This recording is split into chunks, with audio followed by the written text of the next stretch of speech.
नमस्कार। BSc part first के लिए क्वेश्चन है अपने पास में। यदि ए B1 B2 Bn समुच्चय है तब सिद्ध कीजिए।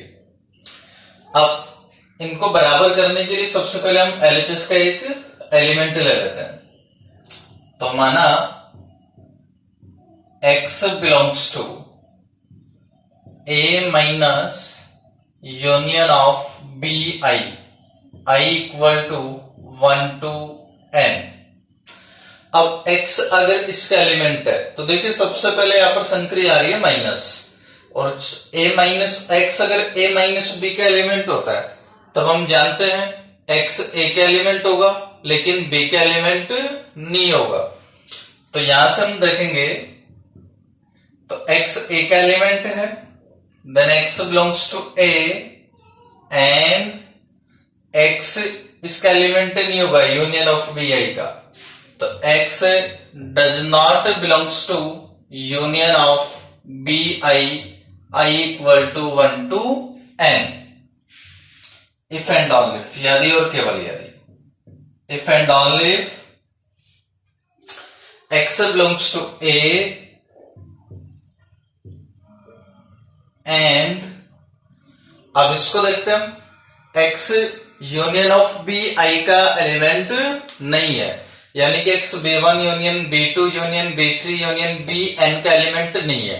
यूनियन का एलिमेंट नहीं होने का मतलब क्या होगा कि x B1 B2 B3 Bn में से किसी का भी एलिमेंट नहीं है, क्योंकि अगर उनमें से किसी एक का एलिमेंट भी अगर होता तो यूनियन में x अवश्य आता। तो x यूनियन का एलिमेंट नहीं है, इसका मतलब x इनमें से किसी भी समुच्चय का एलिमेंट नहीं है। तो यहां पर अपने पास में आएगा कि x does not belongs to B1 and x does not belongs to B2 and x does not belongs to Bn, यानी कि कोई से का भी नहीं है। अब इसमें अगर हम बंटन नियम यूज कर लें तो बंटन नियम यूज करेंगे तो x बिलोंग्स टू a आएगा, x बिलोंग्स टू B1 के साथ, does not belongs to B1 के साथ। तो एक बार तो ये लिखा हमने x belongs to a and x does not belongs to B1, and फिर अगला a के साथ में B2 ले लेंगे तो x बिलोंग्स टू a, यहां से आ गया and x does not belongs to B2, और इसी प्रकार से x बिलोंग्स टू a, अंत में अपने पास में आ जाएगा and x does not belongs to Bn। अब इफ एंड ओनली इफ, यदि और केवल यदि, देखिए x a का एलिमेंट है और B1 का एलिमेंट नहीं है, तो हम कह सकते हैं कि x एलिमेंट है a माइनस B1 का, एंड x a का एलिमेंट है B2 का नहीं है। इसका मतलब हम कहेंगे कि x एलिमेंट है a माइनस B2 का, एंड x a का एलिमेंट है और Bn का एलिमेंट नहीं है, तो x belongs to a minus Bn। और अब देखिए x a माइनस B1 का एलिमेंट है, x a माइनस B2 का एलिमेंट है, x a माइनस Bn का एलिमेंट है, यानी कि इन सब का एलिमेंट है। सबका मतलब सब में कॉमन एलिमेंट हो गया, और कॉमन के लिए हम यूज करते हैं इंटरसेक्शन।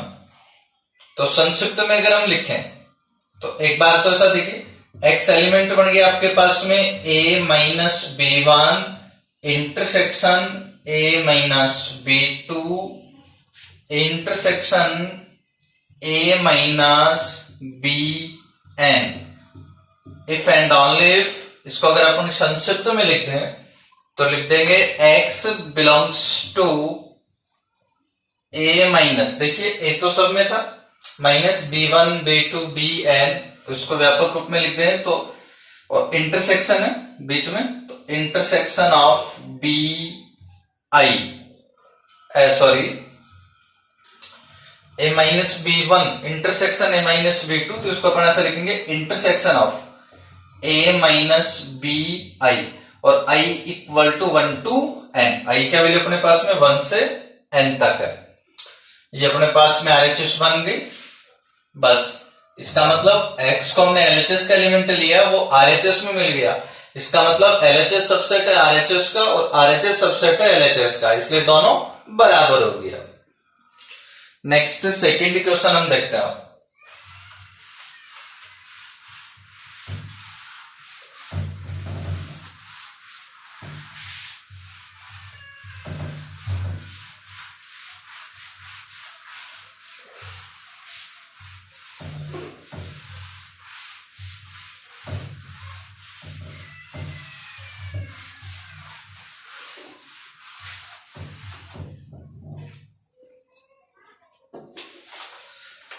सेकंड क्वेश्चन है,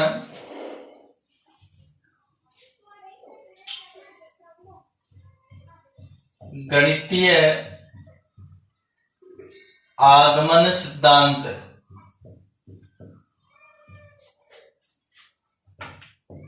गणितीय आगमन सिद्धांत द्वारा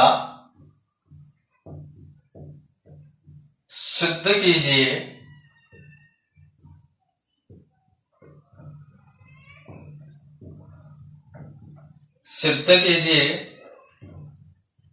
कि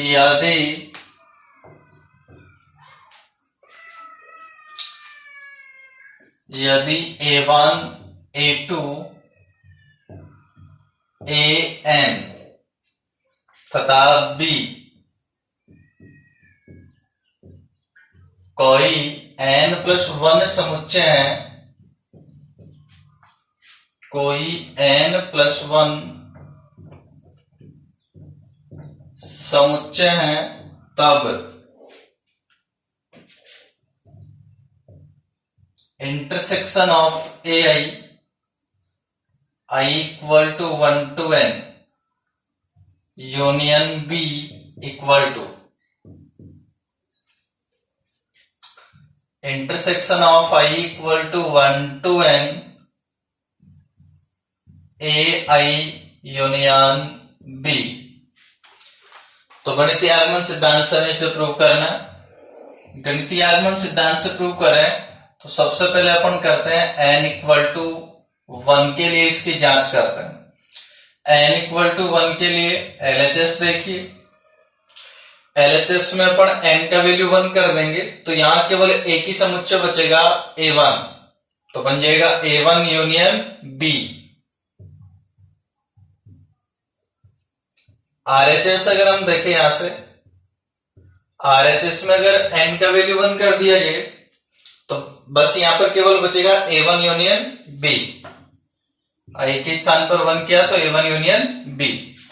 अब हम देख सकते हैं LHS और RHS बराबर हैं, LHS और RHS बराबर हैं, इसलिए हम कहेंगे कि n इक्वल टू 1 के लिए कथन सत्य है। n इक्वल टू 1 के लिए कथन सत्य है। 1 के लिए सत्य है तो मान लिया कि माना n इक्वल टू m के लिए कथन सत्य है, माना n इक्वल टू m के लिए कथन सत्य है। अब m के लिए अगर कथन सत्य है तो हम यहां n के स्थान पर m करके लिख लेंगे। लिखेंगे तो बनेगा intersection of I equal to 1 to m बन जाएगा AI union B equal to, इधर से हो जाएगा intersection of I equal to 1 to m AI union B। और अब हम जांच करते हैं इसकी m+1 के लिए। तो अब हम जांच करेंगे n इक्वल टू m+1 के लिए। m+1 के लिए जांच करेंगे तो सबसे पहले तो हम LHS में m के स्थान पर m+1 करके लिख लेंगे।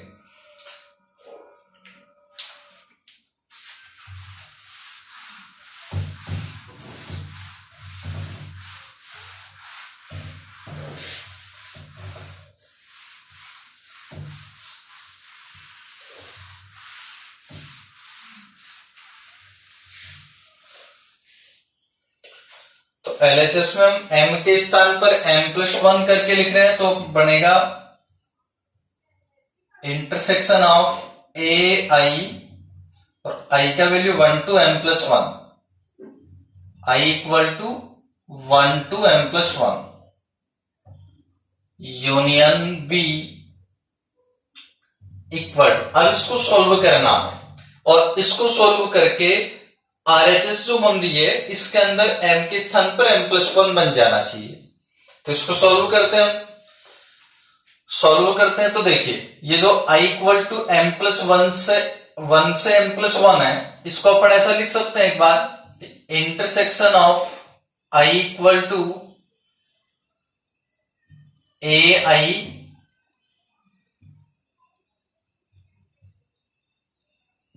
m तक लिख लिया एक बार, और फिर लिख लिया हमने A intersection AM+1 union B। इस प्रकार से हम लिख सकते हैं। और अब बंटन नियम अगर यूज करें हम इसके अंदर, तो देखिए B यहां पर बाहर लिखा हुआ ब्रैकेट से, तो B एक बार तो इसके साथ में आ जाएगा और एक बार B इसके साथ में आ जाएगा। तब ये आपके पास में बनेगा intersection of AI I equal to 1 to m union B। एक बार इसके साथ में अगर हम कर देंगे तो ये अपने पास में बन जाएगा इंटरसेक्शन AM+1 यूनियन B। अब इसको सॉल्व करें हम, तो समीकरण नंबर 1 से देखिए जरा, इंटरसेक्शन ऑफ AI I का value 1 to m union B इसके बराबर है। तो समीकरण 1 से वैल्यू पुट कर रहे हैं इसका, तो ये अपने पास में बन गया intersection of AI union B, और I का वैल्यू है यहां 1 to m। फिर नेक्स्ट अपने पास में आ गया intersection of AM+1 union B। इसको अगर अपन हल करें आप, तो दोनों को मिला के एक साथ लिखना है। अब आप देख सकते हैं ये वाला जो है इसका मतलब क्या होगा कि I का वैल्यू 1 से m तक करना हमें। तो एक बार करके लिखते हैं अपन, देखो क्या बनता है। सबसे पहले I का वैल्यू 1 करेंगे तो आ जाएगा A1 यूनियन B, और फिर आ जाएगा इंटरसेक्शन I का वैल्यू 2 करेंगे तो A2 यूनियन B, फिर इंटरसेक्शन, इस प्रकार से लास्ट में I का वैल्यू आप m जब कर देंगे तो आ जाएगा AM यूनियन B, और इंटरसेक्शन ये आगे वाला लिख ही देंगे अपन, AM+1 यूनियन B। और इसको अगर संक्षिप्त में लिखा जाए तो कैसे लिखेंगे भाई, देखो सबका इंटरसेक्शन कर रहे हैं आप, तो सबसे पहले तो आ जाएगा इंटरसेक्शन। अब A1 A2 AM+1, तो इसको व्यापक रूप में लिख दिया तो AI यूनियन सबके साथ में B है तो ये B, और I का वैल्यू देखिए कहां से स्टार्ट हो रहा है, 1 से, तो I इक्वल टू 1 कहां तक है, m+1 तक। अब कंपैरिजन करिए, देखो m के स्थान पर बन गया m+1, इसलिए हम कहेंगे कि n इक्वल टू m+1 के लिए कथन सत्य है। तो हम कहेंगे कि अतः n इक्वल टू m+1 के लिए कथन सत्य है। अब m+1 के लिए सत्य है, इसलिए हम कहेंगे कि for each of n belongs to n के लिए कथन सत्य है। यह हमें सिद्ध करना था। धन्यवाद।